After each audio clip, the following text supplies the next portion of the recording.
मौसमी ने लिखा है, प्रणाम अनंत श्री। भारतीय महर्षियों ने शरीर तंत्र को बहुत अच्छे से समझते हुए ऊर्जाओं का वर्णन किया है। मेरा बचपन से ही इसमें रुझान रहा है।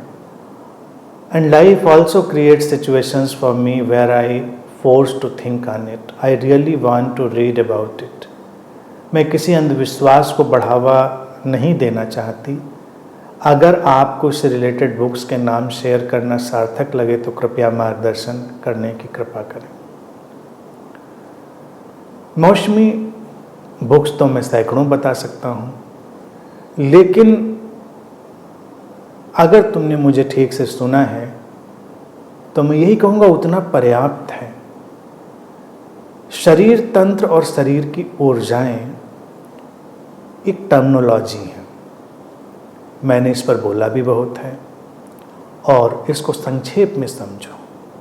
अब तुमने लिखते लिखते ही प्रश्न में लिख डाला कि मैं किसी अंधविश्वास को बढ़ावा नहीं देना चाहती, तो ये तुम्हारे मन की वो सतर्कता है जिसने तुमको पहले ही ये बता दिया कि कुछ ऐसा जरूर है जो बड़ा सही नहीं है। इन मामलों में कुछ अंधविश्वास जैसा भी हो सकता है।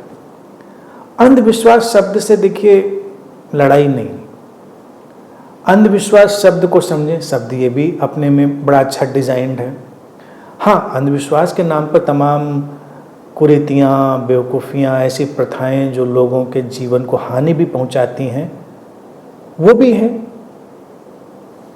लेकिन अंधविश्वास का एक मतलब होता है हम उन चीज़ों को मानते हैं जिनके बारे में हमको ठीक ठीक पता नहीं।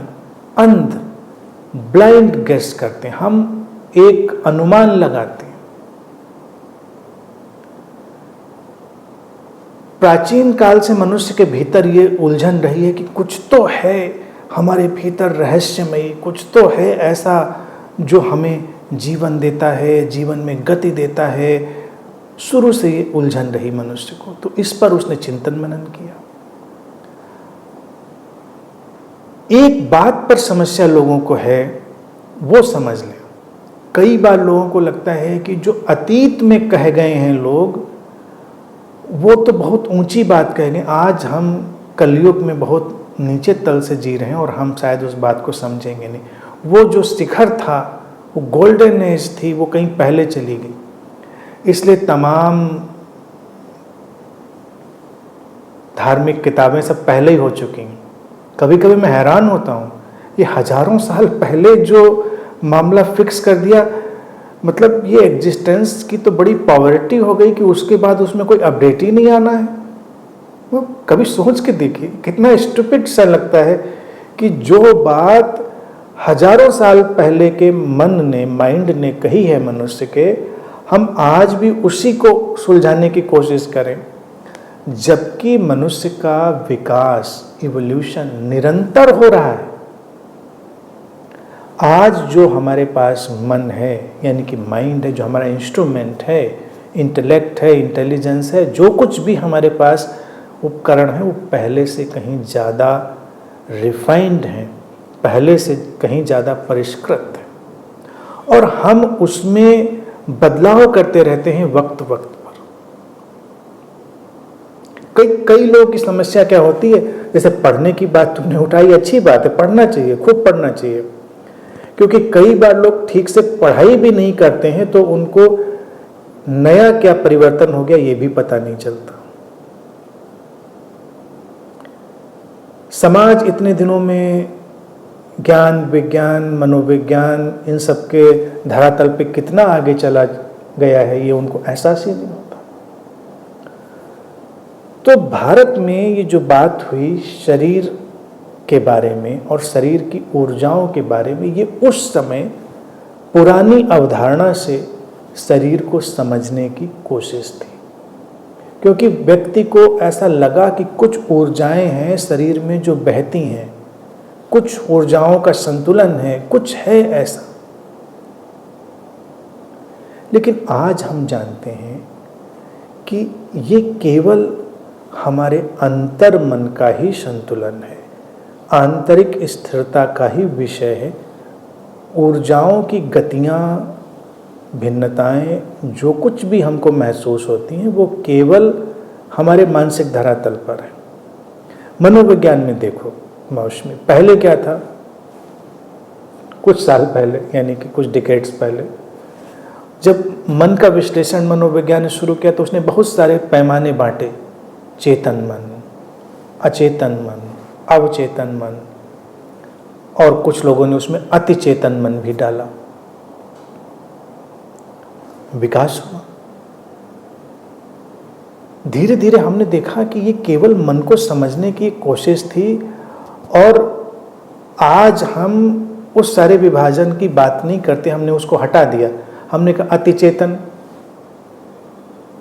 जैसी किसी चीज़ की बात करने की जरूरत नहीं। अतिचेतन को हम इतना ही कह सकते हैं कि हमारे मन की इन्फिनिट पॉसिबिलिटीज, अनंत संभावनाएं, अतिचेतन।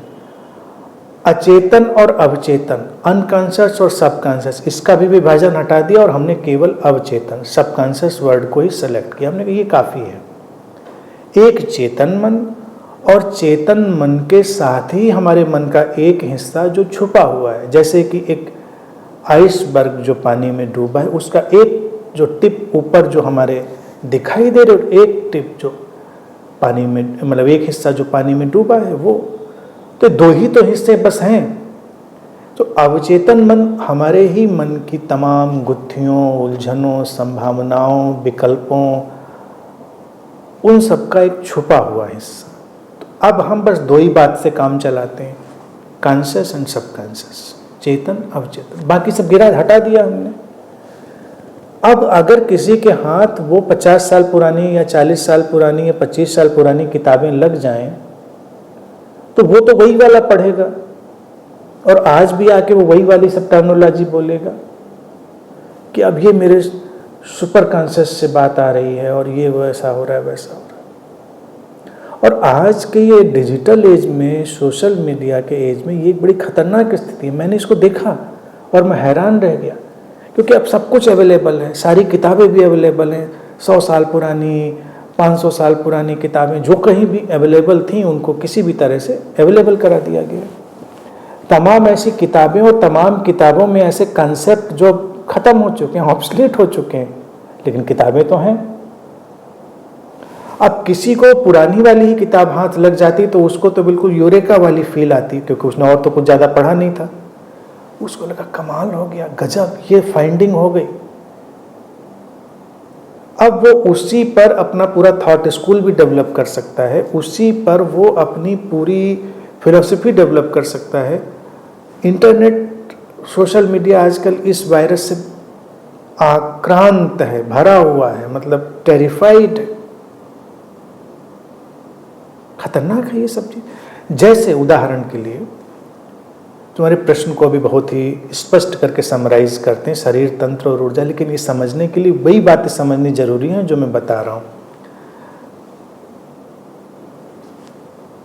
मनोविज्ञान का विकास और शरीर विज्ञान का विकास, इन दोनों को समझना बहुत जरूरी है। फ्रांस में एक व्यक्ति हुआ मैस्मर, उसके नाम पर एक वर्ड भी क्वाइन हुआ, मैस्मरिज्म। आज भी हम लोग हिप्नोसिस, सम्मोहन को मैस्मरिज्म ही कहते हैं ना, मैस्मराइज कर दिया। तो एक मैस्मर व्यक्ति था, तो उसने काफ़ी अपना माहौल बनाया था। अब गलत नहीं होते ये लोग, देखिए गलत नहीं होते, इनको अपनी सोच है, उनकी अपनी उस समय की सोच है। तो उसको लगा कि लोग कैसे ठीक होते हैं और लोगों के अंदर कैसे बीमारियां आती, तो उसको एक बात तो समझ में आई कि उनके मन को एक गहरा सुझाव देने से उनके ऊपर असर पड़ता है। तो उसके लिए उसने एक कॉन्सेप्ट गढ़ा, एनिमल मैग्नेटिज्म। हर व्यक्ति के पास एक एनिमल मैग्नेटिज्म होता है, अपना एक जो एनिमल, मतलब वो जो एनिमल है और जो उसका एक मैग्नेटिज्म है, चुंबकत्व है।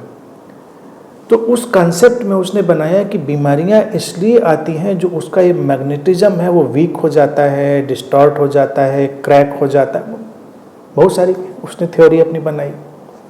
तो तमाम लोग उसके पास जाते थे। अब वो उतरता था अपनी सीढ़ियों से, स्टाइल से, उसके पास एक रॉड होती थी और वो लोगों को सजेशन देता था। उसको लगता था कि वो लोगों को ठीक कर रहा है, वो मैग्नेटिज्म को फिक्स कर रहा है, हील कर रहा है, लेकिन बेसिकली वो लोगों को केवल सुझाव दे रहा था। उसके जीते जी ही जब ये बात लोगों के समझ में आ गई, मनोविज्ञान विकसित हो गया और जो साइंस ऑफ सजेशन थी, हिप्नोसिस थी, वो डेवलप हो गई, तो मैस्मर का सारा जो काम धाम था बंद हो गया। लोगों को समझ में आ गया कोई मैजिक नहीं है, कोई मैग्नेटिज्म नहीं है।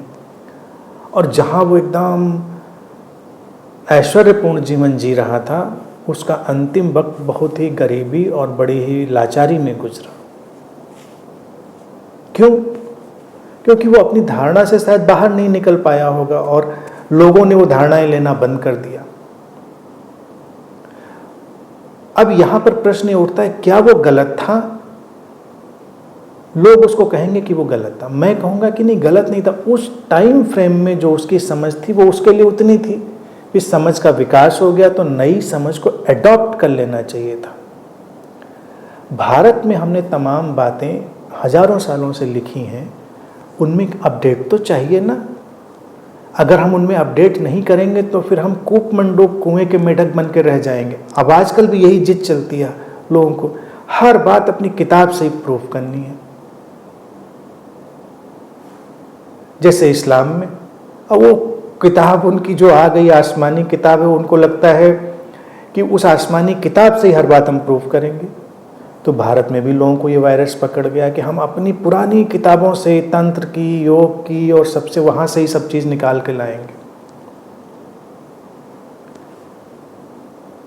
ऐसा नहीं, आज के नए समझ और नए ज्ञान से चलिए। मैं तुम्हारे साथ वही अपडेट शेयर कर रहा हूं, इसलिए किताबों का जिक्र मैं नहीं करूंगा, क्योंकि वो पढ़ के तुम्हारा बोझ ही बढ़ेगा, कुछ उससे हासिल नहीं होगा। शरीर को समझना है तो बस एक छोटी सी चीज, शरीर की जीवंतता को, अलाइवनेस को समझिए। अलाइवनेस जो तुम्हारे रोम रोम से, एक एक सेल से वाइब्रेट हो रही है। इस अलाइवनेस को ही लोगों ने तमाम तरह के नाम दे दिए थे। कोई नाम ना दो उसको नेमलेस रहने दो, उसको नेमलेस रहने दो, अनाम रहने दो। वो जीवंतता शरीर के माध्यम से झांकती हुई वो चेतना ही है जो हमारे शरीर को जीवंत बनाती, अनुप्राणित करती है। कितना बड़ा रहस्य। तो हमने तो पूरा एक ध्यान ही दिया हुआ है इस पर, अलाइवनेस के लिए, उतना काफ़ी है। अब अगर हम समझेंगे शरीर की अपनी मैस्कुलिन एनर्जी, फेमिनिन एनर्जी, ये और वो, और फिर इसी पे ऑब्वियसली कुंडलिनी और ये सब भी वर्ड आ जाएंगे। ऊर्जा का जो भी शरीर की ऊर्जाओं का झमेला है उसमें सब आ जाएगा, चक्र आ जाएंगे, वो सब आ जाएगा। उस पर मैंने पहले ही बहुत चेतावनी के साथ बहुत सारी बातें समझा रखी हैं। पुराने मनीषियों ने भी समझाने के लिए कुछ उपकरण, प्रतीक, उपाय चुने थे। वो खूबसूरती थी कि उन्होंने चुना था। भारतीय जो मनीषा थी उसकी खूबसूरती ये थी कि उन्होंने वो प्रतीक भी इतने खूबसूरत चुने थे कि उनके माध्यम से अगर हम सही सही समझें तो बहुत सारी चीज़ें स्पष्ट करी जा सकती हैं। लेकिन एज इट इज़ किसी चीज़ को हम एक्सेप्ट करें, आज के वक्त में ये आवश्यक नहीं। तो ये बात ध्यान रखें। और अब शरीर के बारे में एक चीज़ देखो, समझो, कई लोगों को लगता है, और कोरोना के टाइम में ये भी बड़ा चिंतन मनन लोगों का चलता रहा, कि अगर अवेकनिंग है शरीर के अंदर, किसी के अंदर वो जो परम प्रज्ञा होती है, जो सुप्रीम इंटेलिजेंस वो एक्टिव है, तो शरीर अलग तरह से रिस्पॉन्स करेगा। कर सकता है, करेगा ही, ये जरूरी नहीं, क्योंकि वो बहुत सारे फैक्टर्स पर डिपेंड करता है। तो लोगों का ये कई बार कॉन्सेप्ट बना कि अगर हमको स्वस्थ रहना है, पुरानी भाषा में यही कहना, अपनी ऊर्जाओं को संतुलित करना है। क्या संतुलित करेंगे, कौन सी चीज़ों को संतुलित करेंगे। इतने बुद्ध, इतने तमाम बड़े बड़े संत कैसी कैसी बीमारियों से ग्रस्त होकर संसार को छोड़ गए, तो प्रश्न ये उठता है क्या वो संतुलित करने की विधा नहीं जानते थे, या उनकी अवेकनिंग और एनलाइटनमेंट ने उनको उस शरीर की पीड़ा से कोई मुक्ति क्यों नहीं दिलाई थी। इसलिए क्योंकि शरीर अस्तित्व में अपने ढंग से यात्रा करता है, अपने ढंग से बनता मिटता है, उसमें इतना उलझना नहीं है। शरीर एक पदार्थ है, पदार्थ के जो भी गुणधर्म हो सकते हैं या पदार्थ का जो भी भवितव्य हो सकता है, जो भी फ्यूचर हो सकता है, वो शरीर का भी होगा। लेकिन इसी शरीर के भीतर ये जो प्रज्ञा है, जो इंटेलिजेंस है, ये जो कॉन्शियसनेस है, यही सबसे बड़ा मैजिक है, मिरेकल है। तो इसको देखना है, इसको समझना है, और इसको देखते और समझते ही भी शरीर मन केवल उपकरण रह जाता है। उसका हम केवल उपकरण की तरह उपयोग करते हैं, और उपकरण जितना अच्छा है उतना बेहतर है। तो अपने शरीर की बस जीवंतता से जुड़ते रहो, और वो जीवंतता ही तुम्हारे लिए वो सब कुछ रहस्य खोल देगी जितना तुम्हारे लिए आवश्यक होगा। जो अनावश्यक होगा वो जानने की ज़रूरत भी नहीं, इतना पर्याप्त है। इससे ज़्यादा किसी झंझट में पड़ने की आवश्यकता नहीं है।